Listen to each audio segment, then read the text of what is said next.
Apr8, 2 French journalists held hostage by the Taliban in Afghanistan for the last 100 days. French authorities have asked journalists to refrain from publicizing their situation to encourage negotiations. A first in football history. The Olympique Lyonnais football team made it to the Champions League semi-finals. The city of Lyon broke out into celebration. It's awesome, really awesome. Everyone's happy. Lyon versus Bayern Munich. The away game will be in Germany on April 21st. Lyon fans have already marked their calendars.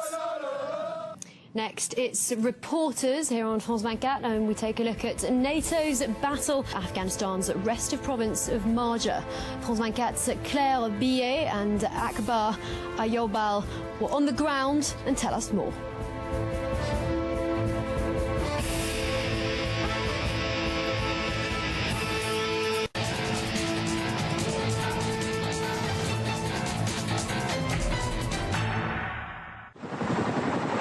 As the helicopter pulls away, Afghan Vice President Karim Khalili and his security escort march triumphantly through the streets of Marja, proud to show that after taking on the Taliban, they are now in control.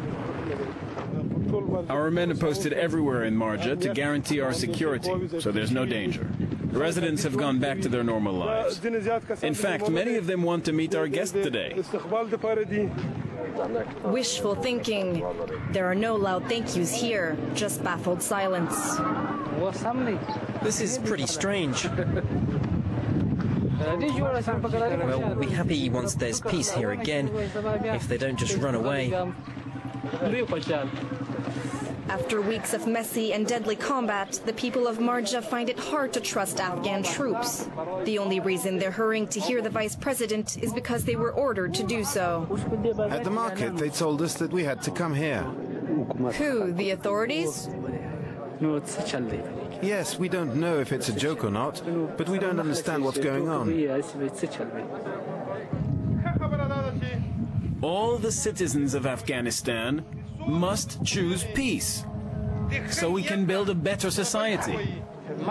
Under tight security, residents scrutinize their vice president. Karim Khalili has not been to Marja in 30 years. He is a Hazara, an ethnic minority, speaking Dari without a translator. Marja is Pashtun territory, so Mr. Khalili's speech is lost on most people here. They don't understand a word he's saying. In Lashkar Gah, the capital of Helmand province, NGOs are still dealing with the aftermath of war.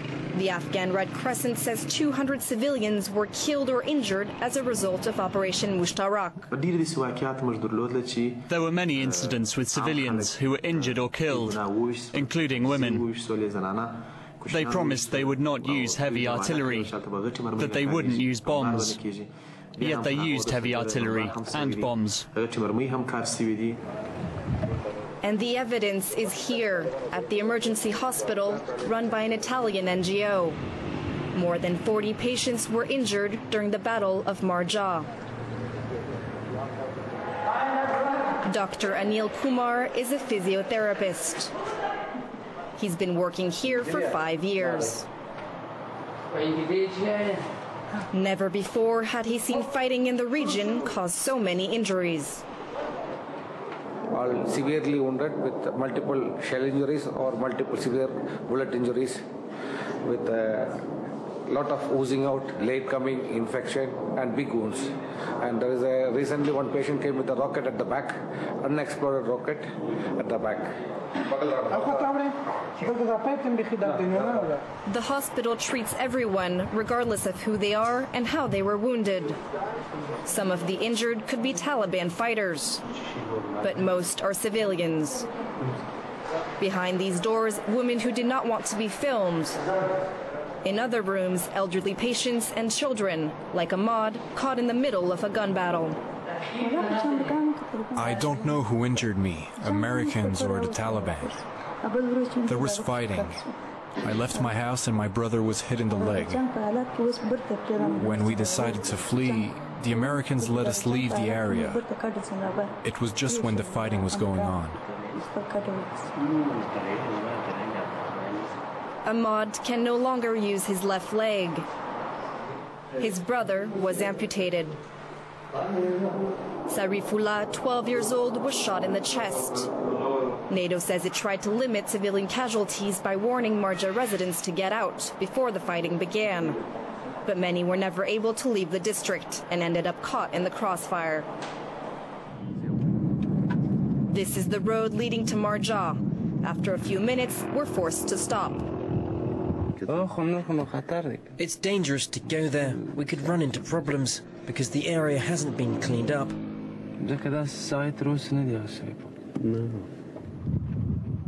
Problems such as driving over a landmine. Taliban fighters have peppered the area with mines.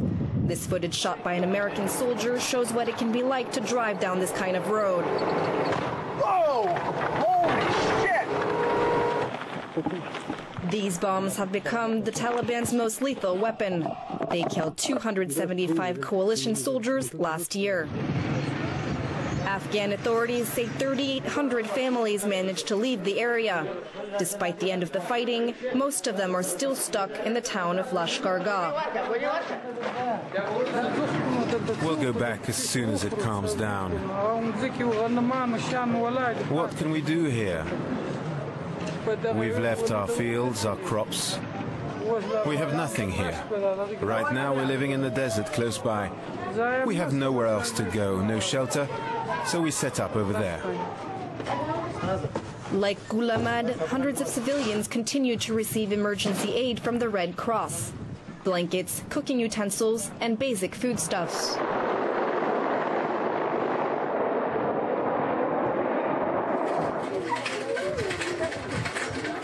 Fazul Omar and his brother just left the hospital. For now, they're staying with relatives. They say they were injured by American soldiers fighting the Taliban who had taken cover inside their home. Fazul saw his wife die before his eyes. She was shot, one bullet in the back, one in the head. When I think back to what happened, my heart bleeds.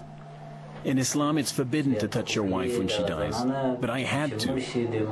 And just telling you about it, thinking about it again, it pains me enormously. His brother Nasir was trying to find shelter for his 2-year-old niece when he took a bullet in the knee. I couldn't stop the bleeding. I wanted to stop it, but her daughter grabbed my hands. She was crying, wailing. I lost too much blood and I passed out.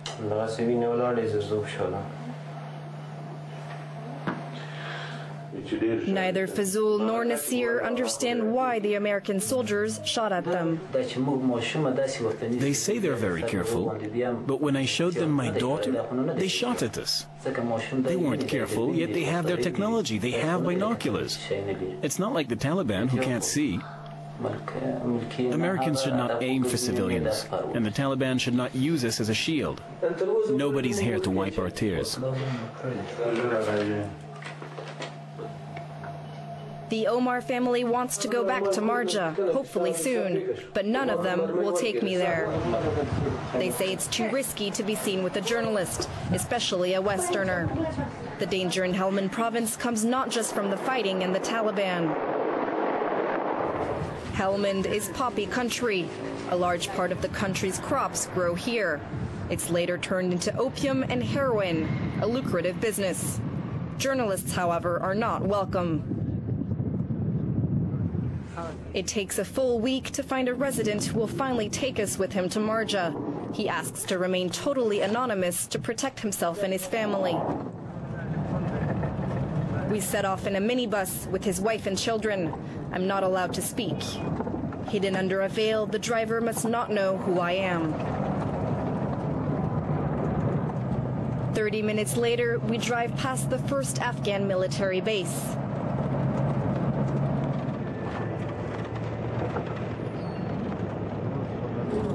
The mother tugs on her burqa. She's afraid of American soldiers. There's another new base ahead of us. The bridge has just been built by foreign troops. Our minibus is flagged down. We have to search the car. Where are you going? Marja.